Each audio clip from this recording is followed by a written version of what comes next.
علامہ اقبال، میں عرض کر چکا ہوں کہ ان کی ابتدائی تعلیم میں اور خاندانی پس منظر کے اندر مذہبی اثرات بڑے گہرے تھے۔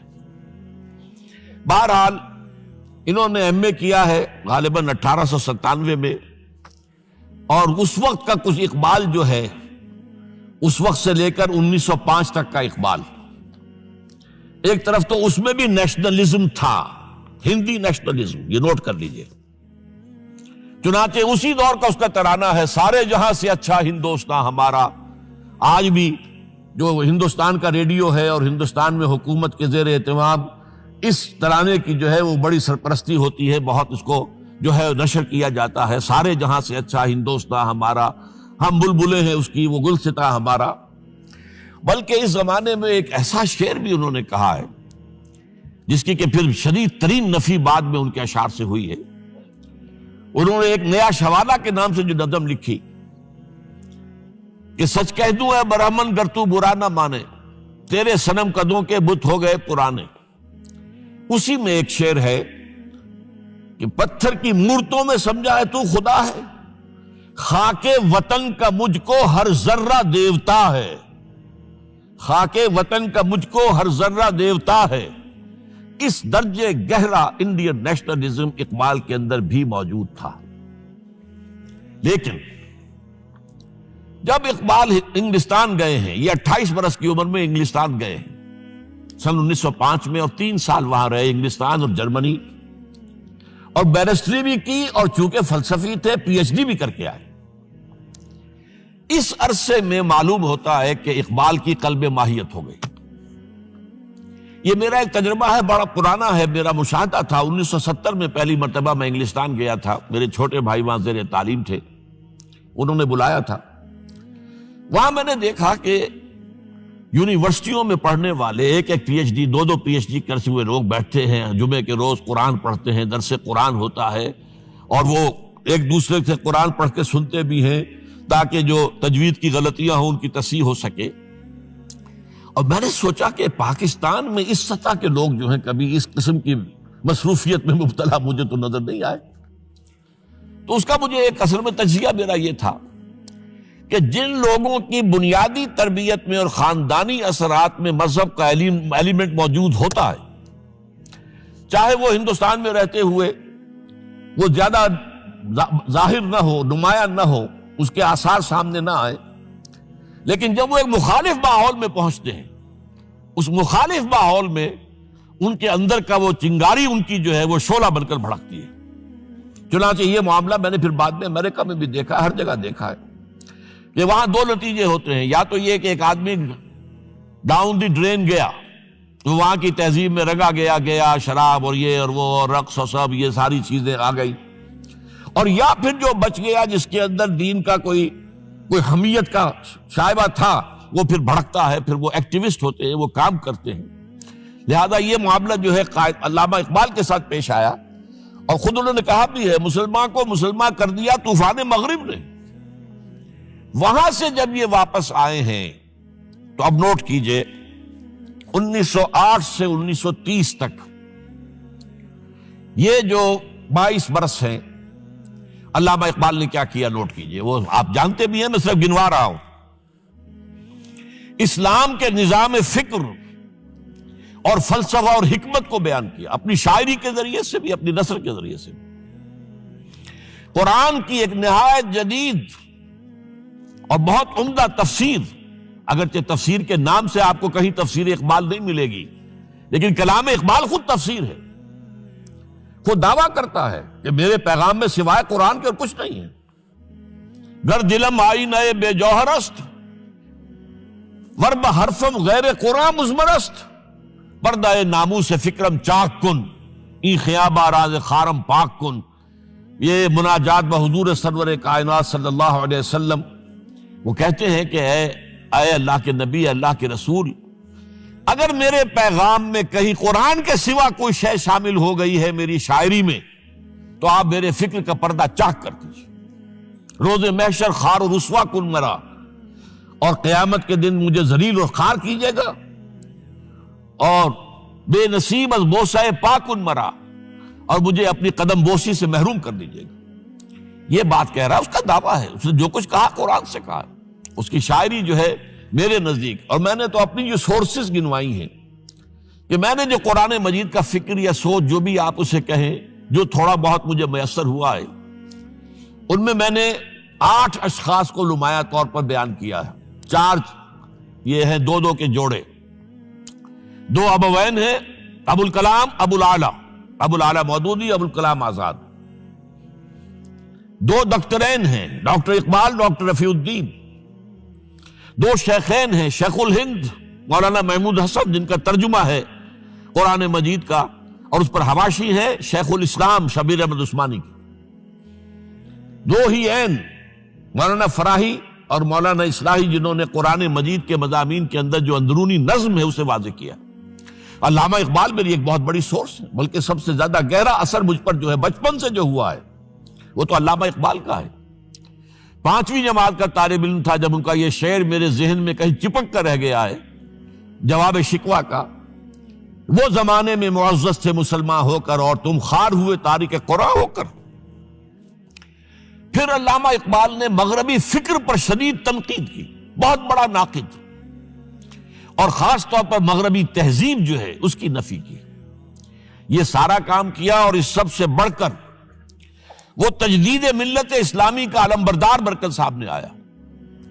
اس نے خوشخبری دی کہ دنیا میں اسلام کے غلبے کا دور آنے والا ہے.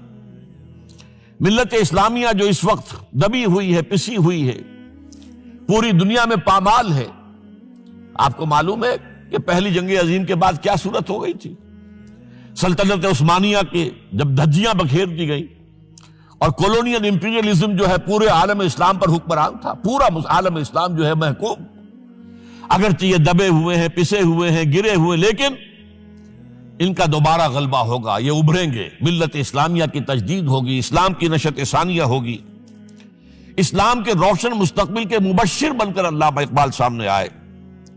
اور ایک اور جو بہت بڑا کام کیا وہ وہی وطنی قومیت کی شدید نفی، بلکہ شدید کا لفظ بھی کافی نہیں ہے، شدید ترین نفی کی ہے. اس لیے کہ اس وقت وطنی قومیت جو ہے اس وقت مسلمانوں کو اپنے اندر انگلف کرنے کے لیے پوری قوت کے ساتھ زور لگا رہی تھی. میں نے علامہ اقبال کے حوالے سے جو باتیں کی ہیں کہ احیاء فکر اسلامی اور تجدید ملت اسلامی، اس کے ساتھ ساتھ ہندوؤں میں کیا ہو رہا تھا اس دور میں، ان کے ہاں بھی ان کی مذہبی تجدید کا عمل بڑی شدت کے ساتھ شروع ہوا. اس میں بھی چند ناموں کا میں تذکرہ کرنا چاہوں گا. بنکم چٹرجی، اس نے بندے ماترم کا یہ جو ترانہ ہے آج بھی بھارت کے اندر مجبور کیا جا رہا ہے مسلمانوں کو بھی کہ وہ بھی اسکولوں کے اندر یہ ترانہ پڑھیں، اور ابھی مسلمان رجسٹ کر رہے ہیں. اس میں وہ زمین کی بندگی، بھارت ماتا ہم تیرے بندے ہیں، اور یہ جو ہے ہندو رینائسنس کا ایک بہت بڑا جو ہے یوں سمجھیے کہ علم بردار. پھر دوسری شخصیت سامنے آئی، راجہ رام موہن. یہ شخص بہت بڑا فاضل، بڑا عالم، 10 کے قریب زبانیں جو ہے ان کا ماہر، جس میں یورپینز بھی اور ایسٹرن بھی. پھر یہ کہ یہ مسلمانوں کا ہمدرد بن کر آیا. انگریز نے جب یہاں پر ان کے پادریوں نے تسلیس کی تلقین شروع کی ہے تو آئینہ توحید کے نام سے اس نے کتابچہ لکھا اس کی نفی کے لیے. اس حوالے سے یہ کچھ ایسی شخصیت بننے کی کوشش کر رہا تھا کہ مسلمان بھی اس کو قبول کریں، اور اس کے بعد پھر اس نے برہمو سماج کے نام سے ایک ادارہ قائم کیا. یہ وہی تھا کہ جو اس سے پہلے اکبر نے جو فلسفہ دیا تھا دین الہی، بھئی اللہ کا معاملہ کرو، صرف اللہ کو سب مانتے ہیں، صرف نام ہے مختلف ہے، کسی نے کوئی نام رکھ دیا، کوئی مہادیو کہتا ہے، کوئی کچھ کہتا ہے، کوئی گاڈ کہتا ہے، سب خدا کو تو سب مانتے ہیں. یہ جو رسالت کا معاملہ ہے اور شریعت کا معاملہ ہے، یہ فساد کی جڑ ہے. رسالت کی بنیاد پر شریعتیں مختلف، عبادتیں مختلف، ذرا اس کو پیچھے ڈالو. تو دین اکبری یا دین الہی اس کا نام تھا. اس کے اندر بھی در حقیقت کوشش یہ تھی کہ تمام مذاہب کو ایک ہاون دستے میں ڈال کے اور اس کو کوٹ کے اور چھان پیس کے ایک صفوف بنا کر ایک کامن مذہب ہندوستان کا وجود میں لایا جائے. بہرحال اس وقت اللہ تعالیٰ نے کھڑا کیا ہے حضرت مجدد الفسانی رحمۃ اللہ علیہ کو کہ جنہوں نے اس فتنے کی سرکوبی کی. اس نے بھی مجلس ازدی کے نام سے ایسا ہی ادارہ شروع کیا، اور یہ گویا کہ ٹھنڈی چھری کے مانند، اس لیے کہ اسلام کا دار و مدار تو رسالت پر ہے. بقول اقبال بمصطفیٰ برساں خویش را کے دی ہمہ اوست، اگر باؤ نہ رسیدی تمام بول آبیست. اسلام کا تو سارا معاملہ، دین جو ہے اس کا سارا جو مدار دار و مدار ہے وہ رسالت پر ہے، نبوت پر ہے، اسی پر شریعت کا سارا دار و مدار ہے. رسالت سے کاٹ دیجئے، حدیث سے کاٹ دیجئے، سنت سے کاٹ دیجئے، تو پھر قرآن کو پھر موم کی ناک بنا کر جو چاہیں آپ تعبیر کر لیں، جو چاہیں تشریح کر لیں، جدھر چاہیں اسے موم کی ناک کی طرح بوڑ کر لے جائیں. بہرحال اس معاملے میں بھی پھر ایک تیسری تحریک جو شروع ہوئی وہ بہت ملیٹنٹ تھی، آریہ سماج. دیانند سرسوتی نے، یہ ملیٹنٹ تھی اور بڑی اس کی جو ہے پذیرائی ہوئی ہندو معاشرے میں. انہوں نے کھل کر یہ کہا کہ ہندوستان صرف ہندوؤں کا ملک ہے، یہاں مسلمانوں کے لیے کوئی جگہ نہیں، لہذا یا ہندو ہو جائیں مسلمان اور یا پھر یہاں سے ہجرت کر جائیں. کھل کر آریہ سماج، اسی کے تحت پھر مہاسبھا بنی، اسی کے تحت RSS، انتہائی ملیٹنٹ آرگنائزیشن جو ہے ہندوؤں کی، یہ سب جو ہے دیانند سرسوتی کا. یہ اسی طریقے سے پھر شدھی کی تحریک شروع ہو چکی تھی، ریکلیم کرو مسلمانوں کو. یہ ہم ہی میں سے تھے، ان کے آباء و اجداد کہیں جو ہے مسلمان ہو گئے، انہیں واپس لو.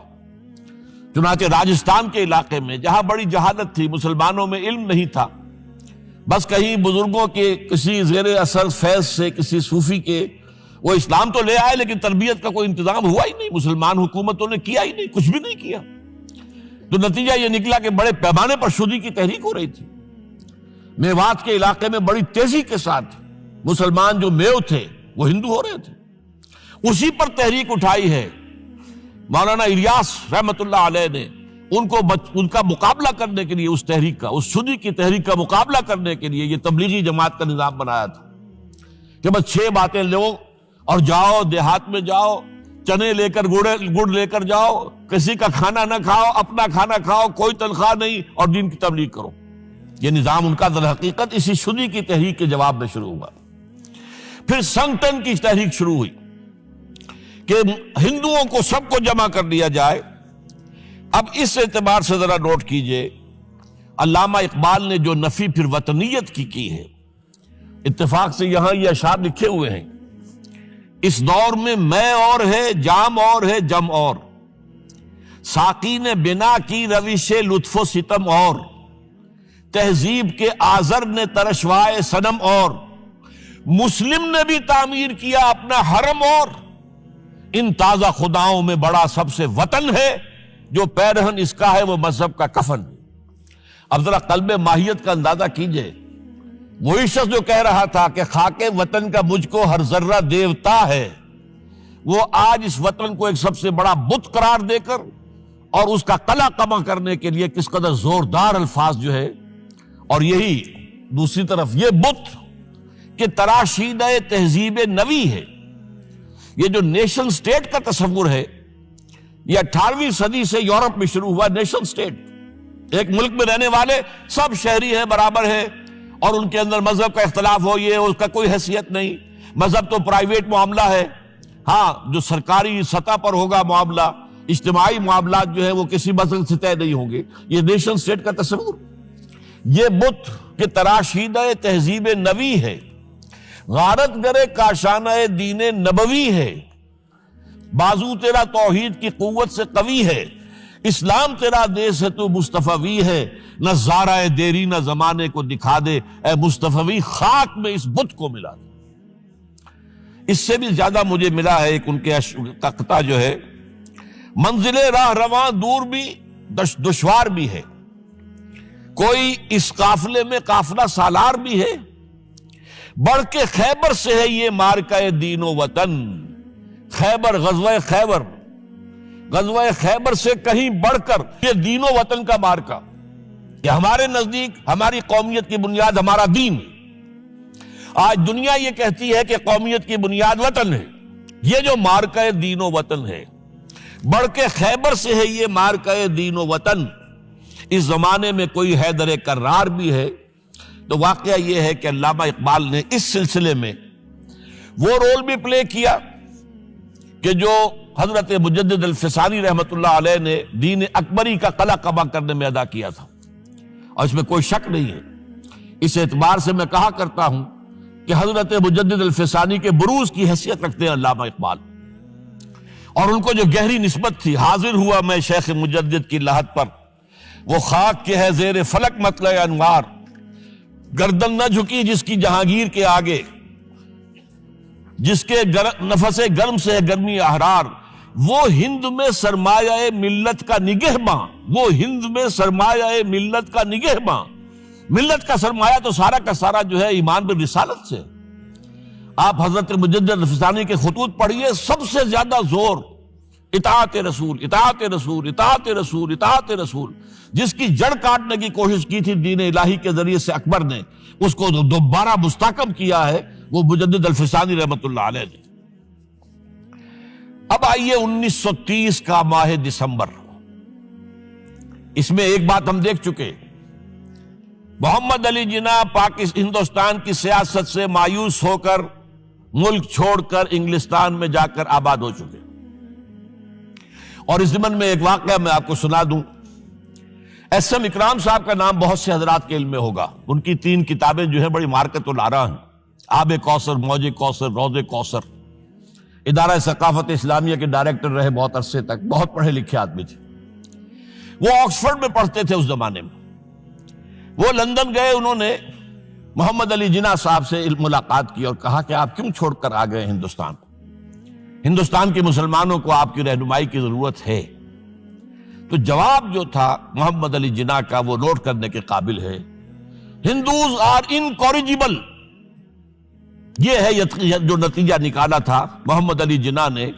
یوں سمجھیے کہ 24 برس کی محنت شاقہ کہ کوئی اتحاد کا فارمولہ طے ہو جائے، کوئی بنیاد ہو جائے، کوئی ہمارے مابین متفق علیہ اسکیم بن جائے، لیکن جس درجے مایوس ہوا ہے شخص، ہندوز آر انکوریجیبل، یہ ناقابل اصلاح ہے۔ اور مسلمانوں کا حال یہ ہے کہ ان کا ایک لیڈر جو بات مجھ سے کرتا ہے صبح کو، وہ شام کو ڈپٹی کمشنر کو بتا دیتا ہے۔ تو اب میں ایسی قوم کی رہنمائی کیسے کروں؟ تو یہ میں نے آپ کو یہ واقعہ بھی سنا دیا کہ وہ مایوسی کا عالم کیا تھا۔ لیکن اب جو ہے 1930 میں، جبکہ مسلم انڈیا کا ایک سورج تو غروب ہو گیا تھا، مغرب میں جا کر بیٹھ گیا، مغرب میں سورج غروب ہوتا ہے، ایم اے جناح تو وہاں بیٹھ گئے۔ ایک سورج اب طلوع ہوا ہے مسلم لیگ کے پلیٹ فارم پر، یہ ہے علامہ اقبال۔ 1930 کا جو ان کا خطبہ ہے الہ آباد کا، وہ بہت اہم، بہت اہم، بہت اہم۔ ایک تو یہ کہ انہوں نے اپنی شاعری کے ذریعے سے وطنیت کی جو نفی کی تھی اور مسلم قومیت کا جو اس بات کیا تھا، اسے ایک فلسفیانہ انداز میں، سوشیولوجی، عمرانیات کے مسلمہ اصولوں کی روشنی میں جس طریقے سے مدلل بیان کیا ہے، اس اعتبار سے وہ ایک بہت قیمتی دستاویز ہے۔ لیکن اس کے ساتھ ہی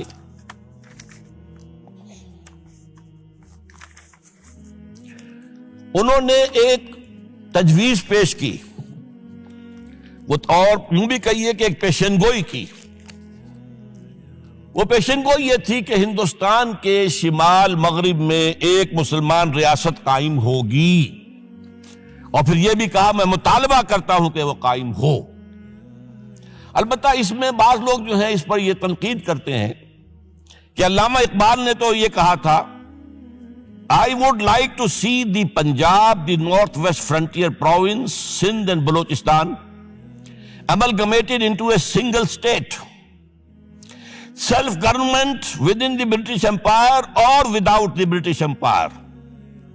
The formation of a consolidated Northwest Indian Muslim state appears to me to be the final destiny of the Muslims, at least of Northwest India. اس پہ اعتراض یہ کیا جاتا ہے کہ علامہ اقبال نے تو ہندوستان کے اندر برطانیہ کے حکومت کے اندر کے لیے تجویز دی تھی، لیکن یہ بات غلط ہے۔ اصل میں نوٹ یہ کیجئے کہ 1930 تک تو اس کا کوئی امکان ہی نظر نہیں آتا تھا کہ انگریز ہندوستان چھوڑ کے چلا جائے گا۔ تو اس وقت کے لیے ان کی تجویز یہ تھی کہ ہندوستان میں ایک صوبہ بنا دیا جائے، یہ آج کا پاکستان، یا یوں سمجھیے کہ جو کچھ عرصے پہلے 1 یونٹ بنا تھا، برٹش انڈیا میں بھی یہ 1 یونٹ کی حیثیت سے ایک سٹیٹ بن جائے، تاکہ اس علاقے میں مسلمانوں کے اندر جو کچھ قومیتی کچھ تھوڑا تھوڑا فرق ہے، کلچر کا فرق ہے، کچھ ان طرح کی چیزیں، زبانوں کا فرق ہے، تو یہ جو ہے مل جل کر ان کے اندر ایک قوم کا تصور جو ہے باقاعدہ پیدا ہو جائے۔ اسی لیے وہ کہتے ہیں I demand the formation of a consolidated Muslim state in the best interest of India and Islam۔ اب اس میں وہ بات یہ کہتے ہیں کہ for Islam it will be an opportunity to rid itself of the stamp that Arabian imperialism was forced to give it, to mobilize its laws, its education, its culture, and to bring them into closer contact with its own original spirit and with the spirit of the modern time۔ وہ کہتے ہیں کہ اگر ایسا ہو گیا، ایک تو یہ کہ ڈیسٹنی ہے، ہوگا، رہے گا، شمال مغربی ہند کے اندر ایک مسلمان ریاست قائم ہو کر رہے گی۔ اب یہ پروفیسی بھی تھی، پیشن گوئی، اور یہ بھی کہ میں مطالبہ کرتا ہوں، ایک تجویز بھی تھی، لیکن اس کا جو اصل عنصر ہے، جو میرے نزدیک جو انقلابی حصہ ہے، جہاں تک ہندوستان کی جو تقسیم کا معاملہ ہے، یہ اور بھی بہت سے لوگوں کی طرف سے یہ باتیں آتی رہی تھی۔ میرے پاس یہاں پہ 14 نام لکھے ہوئے ہیں جنہوں نے ہندوستان کی تقسیم کا تذکرہ کیا، لیکن جس انداز میں، جس پلیٹ فارم پر آل انڈیا مسلم لیگ کا جو اینول سیشن ہے اور اس میں صدر کی حیثیت سے خطبہ دے رہا ہے ایک شخص، تو یہ حیثیت جو ہے یہ بہت نمایاں، اور اس میں جس انداز میں بات کہی گئی ہے اس میں جو ایک پازیٹیو عنصر ہے۔ اگر ایسا ہو گیا، ایک نارتھ ویسٹ آف انڈیا میں مسلمان ریاست قائم ہو گئی، تو ہمیں ایک موقع مل جائے گا کہ عرب امپیریلزم، اب نوٹ کیجئے، عرب امپیریلزم سے مراد کیا ہے؟ عربوں کا دور ملوکیت۔ اس سے پہلا کیا تھا؟ خلافت راشدہ، اصل اسلام۔ دور بنو امیہ تو اصل اسلام نہیں تھا، حکومتی سطح پر تو بالکل اسلام نہیں تھا۔ وہی دور ہے جس میں کہ سانحہ کربلا ہوا ہے، واقعہ ہرہ ہوا ہے، ظلم کی انتہا ہوئی ہے، سینکڑوں تابعین کو حجاج ابن یوسف نے شہید کیا ہے۔ اس کو حدیث کے اندر بھی کہا گیا ہے ملکن عاضن، کاٹ کھانے والی ملوکیت۔ اس کے بعد جو ہے دور آیا ہے بنو عباس کا، وہ محل بنے ہیں شاندار، جو ہے جو بھی بادشاہوں کے ہاں ہوتا تھا وہ سارا کا سارا معاملہ آیا ہے۔ تو اب دنیا اسلام کو ان کے آئینے میں دیکھتی ہے، وہ سمجھتی ہے یہ اسلام ہے، لہذا اس میں تو کوئی شے ایسی نہیں ہے جو اٹریکٹ کر سکے، جو کسی قوم کو اسلام کی طرف جو ہے وہ کھینچ سکے۔ تو یہ جو امپریشن ہے، جو کہ اس دور ملوک کی عرب امپیریلزم کا لفظ استعمال کیا ہے، اسلام کے چہرے پر جو بدنما داغ اور دھبے آ گئے ہیں، انہیں ہٹا کر وہ جو اس کی اوریجنل پیورٹی ہے، اور ظاہر بات ہے کہ دور ملوکیت سے پہلے خلافت راشدہ، تو گویا کہ اس میں اگرچہ نام خلافت راشدہ کا نہیں لیا گیا ہے، لیکن یہ ہے کہ بات مراد وہی ہے، لیکن اور اس میں بھی جو بڑی حکیمانہ بات ہے کہ ہم اس کو they bring them into closer contact with its old original spirit، جو اصل اسلام کی اصل روح ہے، and with the spirit of the modern times، اس زمانے کے جو تقاضے ہیں ان کے مطابق اجتہاد کے دروازے کو کھول کر، اور ہم ایک ایسا نظام جو ہے وہ یہاں پر قائم کریں۔ یہ ہے وہ چیز کہ جس نے تحریک مسلم لیگ کے اندر ایک مثبت جذبہ، یہ نوٹ کر لیجئے میرے الفاظ، 1906 سے لے کر 1930 تک تحریک مسلم لیگ صرف ایک منفی موٹیو پر چل رہی تھی، منفی، نیگیٹو، خوف، ہندو کا خوف، ہندو دبا لے گا، ہندو ایکسپلائٹ کرے گا، ہندو معاشی طور پر بھی، تہذیبی طور پر بھی، ثقافتی طور پر بھی، مذہبی طور پر بھی شدی کی تحریک چل رہی ہے، ہمیں راستہ دکھایا جا رہا ہے، ہندوستان چھوڑ دو اور بھاگ جاؤ، چلے جاؤ۔ یہ سارا خوف کا عنصر تھا، اور اس میں تحفظات تلاش کرنے، کوئی ایسی یقین دہانیاں کہ وہ مسلمانوں کے حالات بہتر ہو جائیں، اس کے علاوہ کوئی اور موٹیو نہیں تھا، یہ منفی موٹیو تھا۔ اور اس کی وجہ ساتھ ہی یہ ہے کہ مسلم لیگ اس وقت تک کوئی عوامی جماعت تھی ہی نہیں، بلکہ کچھ خواص، جو اونچے لوگ، نوابوں اور نواب زادوں اور ان ایسے لوگوں کی جو ہے یہ ایک جماعت تھی۔ لیکن 37 میں جو یہ انجیکشن لگا ہے یہ پازیٹیو ہے۔ اس کی مثال میں دیا کرتا ہوں کہ کوئی مریض پڑا ہوا اپنے بیڈ پر اور گلوکوز کی بوتل لگی ہوئی ہے اور ایک ٹیوب چل رہی ہے، تو اس کے اندر ہی کوئی اب انجیکشن لگانا ہے تو اس ٹیوب میں لگا دیتے ہیں، ایسا نہ ہو کہ کوئی اور پرک دینی پڑے مریض کو اور اسے تکلیف ہو۔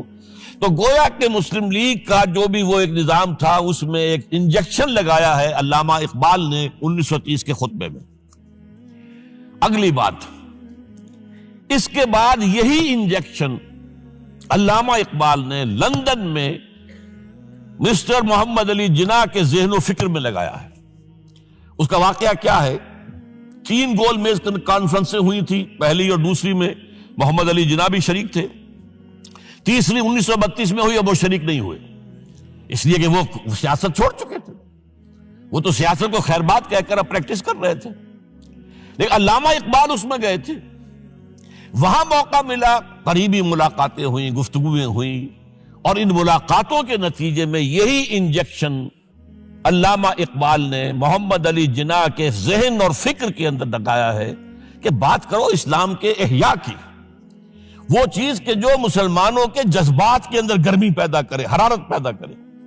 اس حوالے سے یہ جو انجیکشن لگایا گیا ہے، اسی سے پھر یہ کہ ان کے مزاج کے اندر ایک تبدیلی آئی۔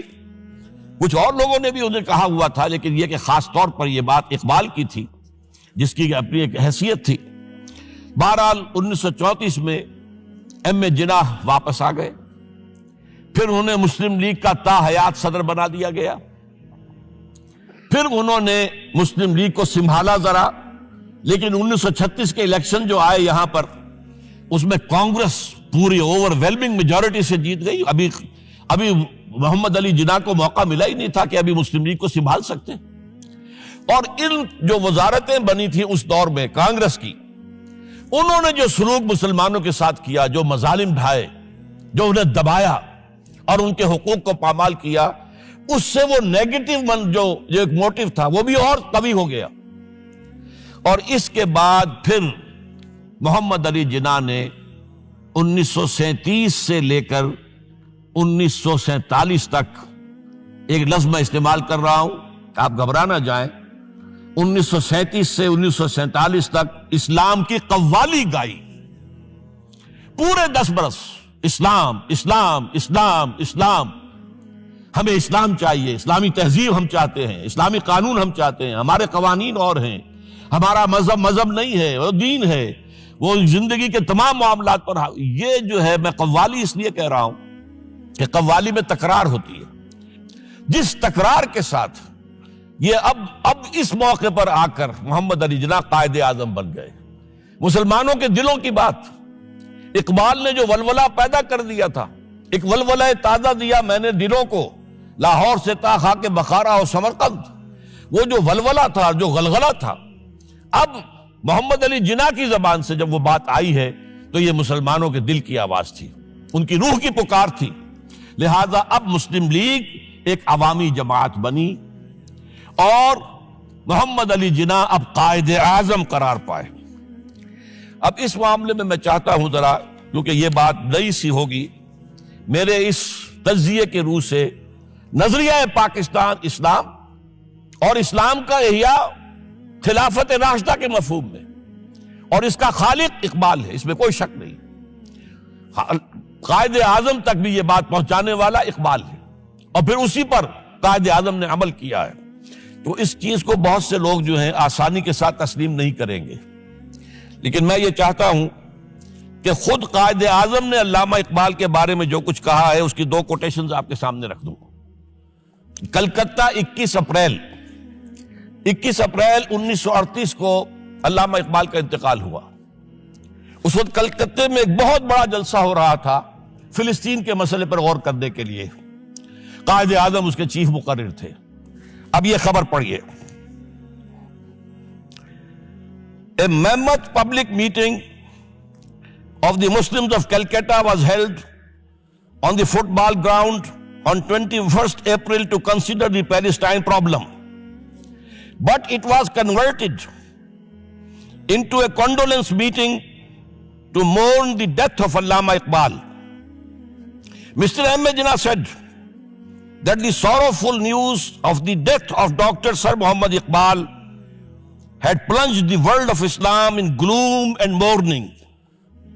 Sir Muhammad Iqbal was undoubtedly one of the greatest poets, philosophers and seers of humanity of all times.